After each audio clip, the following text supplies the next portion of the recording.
ಭಾರತೀಯ ನೌಕಾಪಡೆಯ ಐಎನ್ಎಸ್ವಿ ಕೌಂಡಿನ್ಯ ಭಾರತದ ಪ್ರಾಚೀನ ಸಮುದ್ರಯಾನ ಸಂಪ್ರದಾಯವನ್ನು ಪರೀಕ್ಷೆ ಮಾಡೋದಕ್ಕೆ ಗುಜರಾತಿನ ಪೋರ್ಬಂದರ್ನಿಂದ ಒಮಾನಿನ ಮಸ್ಕತ್ ಕಡೆಗೆ ಪ್ರಯಾಣ ಬೆಳೆಸುತ್ತೆ.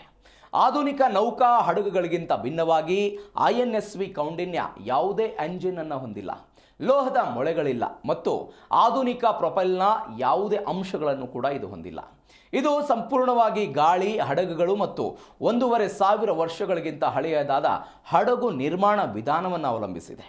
ಐಎನ್ಎಸ್ವಿ ಕೌಂಡಿನ್ಯವು ಕ್ರಿಸ್ತಶಕ 5ನೇ ಶತಮಾನದಲ್ಲಿ ಭಾರತದಲ್ಲಿ ಬಳಸಲಾಗ್ತಿತ್ತು ಅಂತ ನಂಬಲಾಗಿದೆ.